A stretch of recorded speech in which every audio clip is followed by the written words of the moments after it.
Remember that shiny Gilbert U-238 atomic energy lab you begged for Christmas? Turns out, it wasn't just a cool science kit, it was packing real radioactive materials.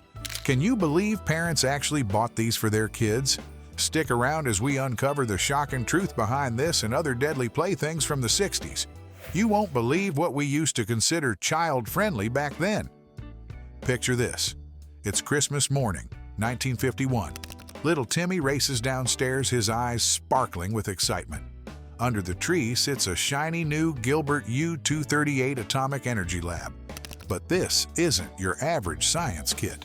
Inside that innocent-looking box lurks a potential health hazard that would make modern parents' hair stand on end.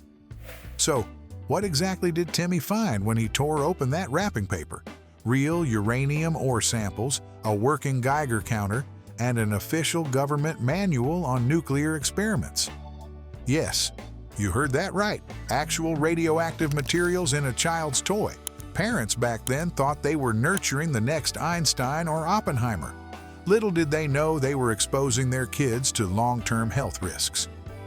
The Gilbert U-238 Atomic Energy Lab stayed on store shelves for a whole year before someone finally raised an eyebrow. Can you believe it? A full 12 months of kids across America playing with radioactive materials in their bedrooms and backyards. The 1950s were certainly a different time when it came to safety standards. Now, you might be wondering about the health risks these educational kits posed.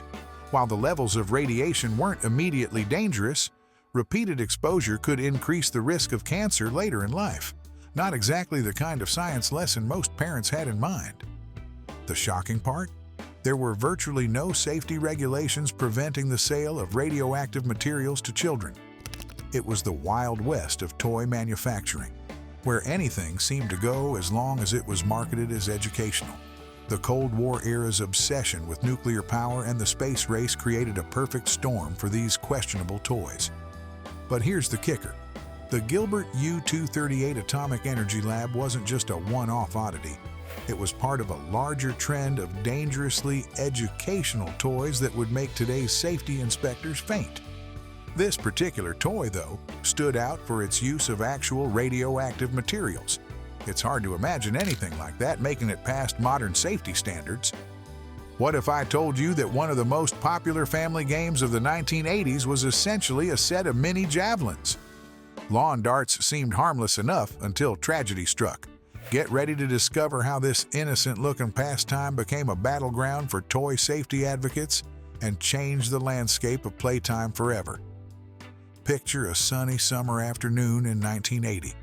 Kids are running around the neighborhood and the air is filled with laughter and the distinctive thunk of metal hitting grass. That's the sound of lawn darts, or jarts, as they were often called. These oversized darts with their heavy metal tips were meant to be tossed at plastic rings on the ground. Sounds like harmless fun, right? Well, not quite. You see, lawn darts had a dark side that many people didn't realize at first. Those metal tips that made the satisfying thunk, they could become deadly weapons if the darts were thrown off course. And let's face it, accuracy isn't exactly a strong suit for most kids, or adults after a few beers at a backyard barbecue. The true danger of lawn darts came to light in a heartbreaking way. A 7-year-old girl lost her life when a stray dart struck her in the head. It was this tragic event that finally pushed the Consumer Product Safety Commission to take action. In 1988, they banned the sale of lawn darts across the country. But here's the thing. Getting these dangerous toys off the market wasn't as simple as you might think. The manufacturers didn't go down without a fight. They argued that lawn darts could be safe if used properly and even tried to keep them on shelves with adults-only labels. Can you imagine? As if a label would keep curious kids away from what looked like a fun game. The ban on lawn darts wasn't just about one toy. It sparked a larger conversation about toy safety and led to stricter regulations across the board. One grieving father even turned his pain into purpose, crusading to change toy safety laws and protect other children from similar tragedies. If you thought lawn darts were dicey, wait until you hear about the educational toys that could literally go boom. The 1960s saw a different kind of arms race, one that put potential explosives right into children's bedrooms. What made these chemistry sets so dangerous? And why were parents eager to buy them? Picture this. It's 1960, and junior scientists across America are mixing chemicals in their bedrooms. Sounds harmless, right? Wrong. These weren't your modern-day baking soda volcanoes. We're talking about real chemistry sets with actual chemicals that could produce small explosions, burns, and stains. Some even included materials for making gunpowder. Can you imagine giving that to a curious 10-year-old today? But it wasn't just chemistry sets pushing the envelope. Remember the Creepy Crawlers Thing Maker, introduced in 1964? This toy let kids create plastic bugs using a hot plate that reached a scorching 300 degrees Fahrenheit. Kids would pour a substance called Plastigoop into metal molds, then watch as their creations took shape on the sizzling hot surface. The result? Lots of neat plastic bugs, and plenty of burn injuries to go with them. So why were parents okay with all this? Well, the 1960s were a different time. The excitement of conducting home experiments often outweighed the perceived risks. Plus, with the Cold War in full swing, there was a huge push for scientific advancement. Parents thought they were nurturing the next generation of scientists and engineers, even if it meant a few singed eyebrows along the way. Surprisingly, many adults who grew up with these risky toys look back on them fondly.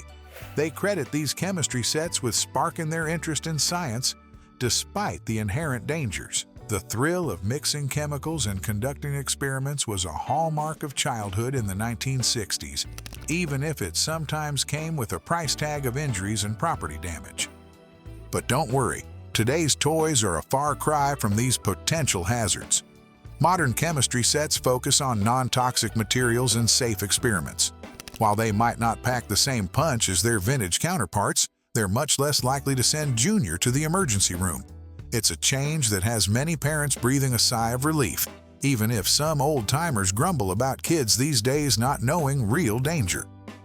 While parents today can breathe easier, the path to safer toys was anything but child's play. Did you know that it took a staggering 200,000 injuries in a single decade to finally spark change? Let's unpack how playtime went from perilous to protected.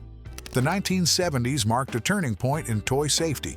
Parents and regulators finally woke up to the dangers lurking in toy boxes across America.